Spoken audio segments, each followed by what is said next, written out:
Hi all. तो अभी हम यहाँ पे देखेंगे आपका next section, third section, last section इस सीरीज का, ग्राफ एंड एक्सप्लेनेशन से। तो आपका ये थर्ड सेक्शन जो है उसमें हम कवर करेंगे acceleration and time graph, right. ये दोनों हम पार्ट 1 पार्ट 2 में कवर कर चुके हैं, ये हो गया हमारा पार्ट 3, ठीक है ना। अब आते हैं डायरेक्ट टॉपिक पे। तो acceleration time graph exactly like acceleration मतलब त्वरण, ठीक है ना। तो त्वरण और समय का जो ग्राफ रहता है वो हमारा क्या रहता है और उससे हमको क्या क्या डिटेल्स और इन्फॉर्मेशन हमको पता चलती है, उसको कैसे ड्रॉ किया जाता है, वो डिस्कस करेंगे अभी हम। और बाकी के इसके बाद हम लोग एनसीईआरटी के और डिफरेंट जहाँ से भी मुझे क्वेश्चन मिल पाएंगे वो हम सॉल्व करेंगे इस पर conceptual basis. And acceleration time graph so how acceleration varies over the time, मतलब एक टाइम के रेस्पेक्ट में आपका त्वरण कम या ज़्यादा होता है तो हम लोग उसको लाइक ग्राफ के थ्रू पता कर सकते हैं, ठीक है ना। कि अगर मेरा जो भी टाइम का और मेरा त्वरण ए, राइट, हम लोग जनरली ए से रिप्रेजेंट करते हैं। तो अगर ये स्ट्रेट लाइन है, टाइम एक्सिस पे लाइन है, ये किसी एंगल के रेस्पेक्ट में जा रहा है, तो वो सारी चीज़ें हम लोग यहाँ पे एनालाइज कर सकते हैं। तो इसकी इक्वेशन जनरली हम लोग त्वरण ए इक्वल्स टू क्या लिखते हैं, acceleration change in velocity, change in velocity, right, with respect to change in time, correct. तो इसलिए हम इसको क्या लिखते हैं, delta V into delta T. तो effectively delta V equals to मैं कितना लिख सकता हूँ, ए इंटू डेल्टा टी। तो यहाँ से हम लोगों को क्या पता चलता है, एरिया अंडर द कर्व वाला कंसेप्ट आता है, ठीक है ना। तो वो हम आगे अभी डिस्कस करेंगे। डेल्टा वी क्या है आपका, चेंज इन वेलोसिटी, और डेल्टा टी क्या है, चेंज इन टाइम, ठीक है। नेक्स्ट क्वेश्चन पे आते हैं, नेक्स्ट स्लाइड पे, नोट क्वेश्चन पे। तो ये एक्सेलरेशन और टाइम जो ग्राफ है हमारा, उसकी की प्रॉपर्टीज को हम डिस्कस करते हैं। कि हॉरिजॉन्टल लाइन, हॉरिजॉन्टल लाइन का मतलब मैंने सिर्फ इतना सा इसीलिए लिखा है क्योंकि मैं यहाँ पे आपको ये ड्रॉ करके समझाता हूँ कि ये अगर ए, अच्छा त्वरण की यूनिट क्या होती है, मीटर पर सेकेंड स्क्वायर, और टाइम की हमारी सेकेंड, करेक्ट। तो जैसे अगर मैंने यहाँ पे ये टाइम दे रखा है तो उसके रेस्पेक्ट में लाइक हॉरिजॉन्टल लाइन अगर है मेरी, तो उसके रेस्पेक्ट में ये कैसे होगा, त्वरण की वैल्यू क्या होगी। तो इसका मतलब है कि जैसे जो भी मेरा त्वरण होगा, यहाँ 1 होगा, यहाँ 2 होगा, माना यहाँ 3 है, करेक्ट। तो जब ये 3 है यहाँ पे, तो 3 के रेस्पेक्ट में ये इसकी जो वैल्यू होगी वो कॉन्स्टेंट होगी। लाइक मेरा टाइम तो बढ़ रहा है, त्वरण मेरा कांस्टेंट है, तो वेलोसिटी तो आपकी इंक्रीज हो रही है डिक्रीज हो रही है, वो एक अलग इम्पैक्ट है। लेकिन यहाँ पे अभी हम सिर्फ त्वरण के उसके एक्सेलरेशन के रेस्पेक्ट में पढ़ रहे हैं, तो आपका कांस्टेंट एक्सेलरेशन है, करेक्ट।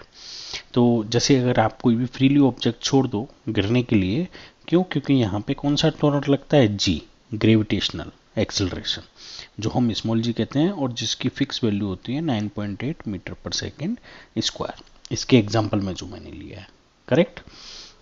नेक्स्ट उस पर आते हैं ग्राफ पे। लाइक इस ग्राफ में आपको समझ आया कि लाइक जो भी त्वरण है वो हमारा फिक्स रहेगा, ठीक है। जैसे स्मॉल जी है तो वो टाइम के रेस्पेक्ट में मेरा फिक्स है। कोई भी ऑब्जेक्ट अगर मैं ऊपर से ड्रॉप कर दूं, जैसे अगर ये एक बॉल है ऊपर से मैंने छोड़ दिया, तो इसका जी इक्वल्स टू हमेशा 9.8 मीटर पर सेकेंड स्क्वायर रहेगा, ठीक है ना। नेक्स्ट पे आते हैं हम एक्सेलरेशन टाइम के अलोंग द टाइम एक्सिस। अब कई बार क्या होता है कि हमारा सिर्फ लाइक एक्सेलरेशन जीरो हो जाता है, जो हम नॉर्मल एक्सेलरेशन की, ये मेरा जीरो हो गया, ठीक है। तो उस केस में जो मेरा ग्राफ होगा वो सिर्फ ये अलोंग द टाइम एक्सिस। तो यहाँ पे मेरा ए इक्वल्स टू क्या हो गया, जी, जीरो। तो वेलोसिटी मेरी क्या होगी, कांस्टेंट, ठीक है। यानी कि जैसे हम लोग कार चला रहे होते हैं तो मैं ना तो उसकी स्पीड बढ़ा रहा हूँ ना मैं इसकी स्पीड कम कर रहा हूँ, या फिर बाइक चला रहे हैं तो स्पीड को कम ज़्यादा मैं नहीं कर रहा हूँ, ये constant speed, let's assume 60 kilometre per hour की स्पीड से मैं चल रहा हूँ, ठीक है ना। तो उस केस में उस ड्यूरेशन के लिए ये मेरा ग्राफ जो बनेगा वो इस एक्सिस के ऊपर बनेगा। Represent uniform velocity no acceleration, a car moving at a constant speed, ठीक है ना। नेक्स्ट पे आते हैं हम लोग एक्सेलरेशन टाइम ग्राफ, राइट। तो इसमें एरिया अंडर द कर्व, अब यहाँ पे हम लोग एरिया अंडर द कर्व की बात करते हैं। तो जैसे अगर आपका ये मेरा एक टाइम था, ठीक है, और ये मेरा एक्सेलरेशन, अगर ये चल रहा है तो माना ये यहाँ से मैंने मान लिया 4 मीटर पर सेकेंड स्क्वायर से चल रहा है और यहाँ 4 सेकेंड तक चलता है, मैंने टाइम ले लिया 4 सेकेंड, करेक्ट। तो अगर मेरे को 4 मीटर पर सेकेंड स्क्वायर से एक्सेलरेशन इक्वल्स टू क्या होता है, change in velocity divided by change in time. तो change in velocity equals to A into change in time. तो ए इक्वल्स टू क्या है, 4 मीटर, राइट। मैं यहाँ पे प्रॉपर यूनिट को लिखता हूँ, 4 मीटर पर second square multiplied by 4 second. तो ये सेकेंड से सेकेंड एक कैंसिल हो गया और 4 से 4 चौक 16 कैंसिल नहीं हुआ, मीटर और नीचे क्या बचा, पर सेकेंड। तो ये हमारी वेलोसिटी की यूनिट होगी। वैसे भी हम लोग वेलोसिटी निकाल रहे हैं, तो डेल्टा वी इक्वल्स टू कितना आ गया, 16 मीटर पर सेकेंड। ये आपने यहाँ फॉर्मूले से रखा, ठीक है। लेकिन अगर इसका आप एरिया निकाल लिए तो वो भी तो वही आएगा, एल इंटू बी। ये एक रेक्टेंगल बन रहा है, मैथमेटिक्स की फॉर्म में अगर आप जाइए तो एल हो गया और ये बी हो गया। तो एरिया इक्वल्स टू कितना हो गया, 4 सेकेंड इंटू 4 मीटर पर सेकेंड स्क्वायर, तो 16 मीटर पर सेकेंड स्क्वायर, ठीक है। तो इफेक्टिवली ये भी तो एरिया अंडर द कर्व हमारा क्या बता रहा है हमको, इसका वेलोसिटी, ठीक है ना।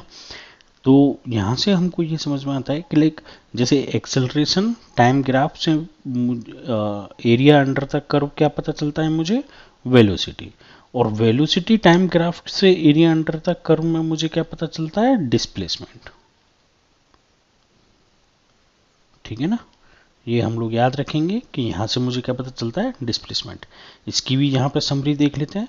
Area under the curve represent the change in velocity, horizontal line constant acceleration, slope line जैसे जो भी हमारा एक्सेलरेशन ग्राफ है, अगर ये ऐसे कोई स्लोप आ रहा है तो उसको चेंज इन एक्सेलरेशन कहते हैं, often refer to as a jerk, right. जैसे हम लोग झटके देके कभी स्पीड कम कर रहे हैं, कभी बढ़ा रहे हैं, ट्रैफिक में हम लोग जब गाड़ी ड्राइव कर रहे होते हैं, that is comes under this one, अगर हम उसका ग्राफ बनाना चाहें तो।